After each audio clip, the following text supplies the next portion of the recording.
Welcome back. Today we're headed to the Harry Potter universe. Starting off at Paddington Station, platform 9 3/4, starting with the Paddington Burger.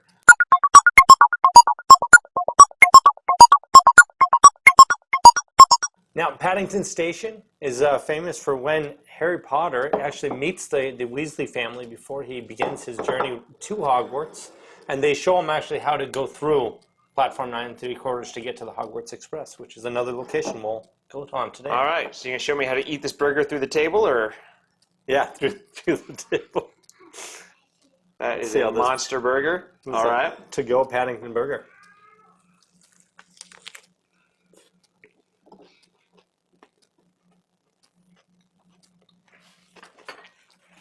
Good job, Paddington Station. I accept. Yeah, it's a good burger. Now, if Paddington Station had magical food stalls, knowing that Paddington Station traditionally is outside the magical world, but if they had magical food stalls, what's the strangest type of topping that they'd actually put on a burger? Oh, strange topping for that place. I feel like there's so many options. I don't know if I could pick one. That'd be. Let's go with being a Ravenclaw fan. The berry. I just picture berry toppings of some sort, or bird toppings of some sort. I'm just gonna go with that's just one. I'm like, that'd be a weird topping. Dragon eggs. Dragon eggs right on top of that burger. Basket eggs. If baskets even lay eggs, I don't even know. I don't remember that part. The basilisk does lay an egg, because I think at one point in time you actually see them transporting a basilisk egg, and it's actually illegal to possess. Yep. So there we go. I'm going to change the egg, the basilisk egg. So that'd be a sneak some gillyweed onto your burger. All right. Well, next up to follow this burger, let's go with a pumpkin juice. A little sweet, spiced cinnamon, and apparently the juice is the go-to drink of all the wizards. It's wonderful.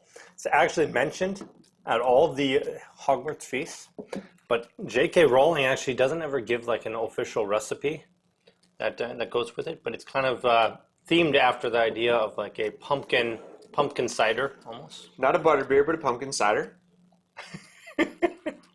All right. Cheers. Cheers.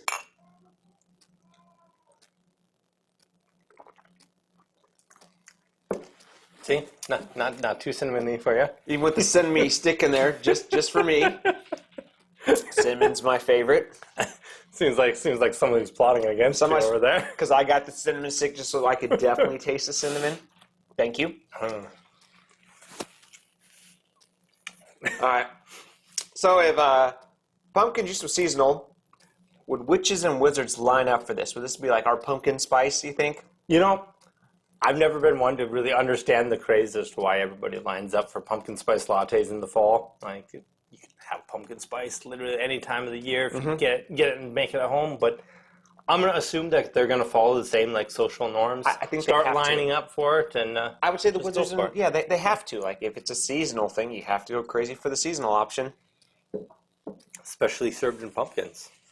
All right, yeah. Now next up, we have the Pumpkin Pasties, which is the very first magic food that Harry Potter actually bought with his own money. Pumpkin Pasties. Don't even go there.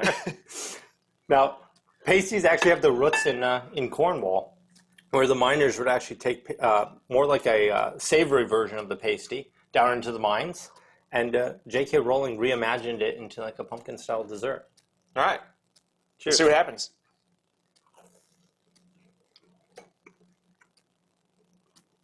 Okay, so doing good. I like pumpkin pie, so it's very good. Say it's exactly like a little pumpkin pie. Yeah. Now, here's the question to go with it. What if every Hogwarts house had their own signature filling of a pasty? What would they be? Well, obviously, if you go into Ravenclaw, it's going to be some berries. I picture ravens. I picture all the berries. Not droppings, but just berries. Not the droppings. Not the droppings, just the berries. Raspberries, blueberries, blackberries, mix of them all. I don't know if ravens are picky on their berries. I either see them eating stuff on the side of the road or eating berries. So, we're going to go straight with berries. Let's go with the berries, not the roadkill. Slytherin, I still think it's some basilisk eggs. That's in my head still is the eggs. It's that or rodents. That or rodents. And we're not. Whatever they can find in the dungeons.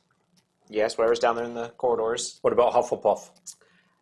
That one's got me stumped. Like, what would a Hufflepuff be? I'm thinking marshmallows. I'm just thinking Hufflepuff. But I know that's so not right. Marshmallow cream inside of a pastry.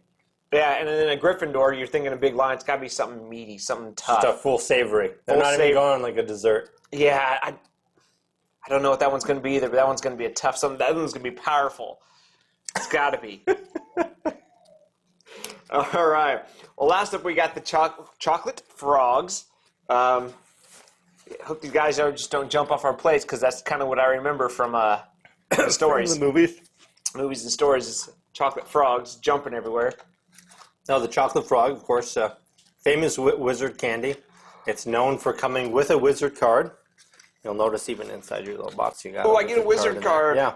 So the wizard card, of course, just like in the movie, Harry Potter, his first wizard card is Albus Dumbledore, which of course turns out to be important to him later. You know. That's what I got as well. Right. Harry Potter Jr. right here.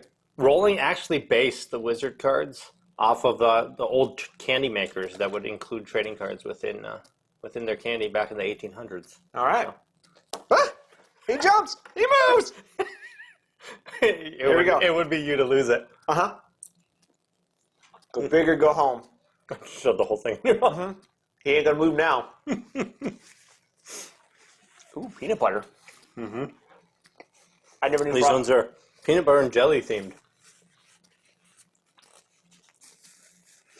Okay, McKinney tried running away. He didn't. I got him, though.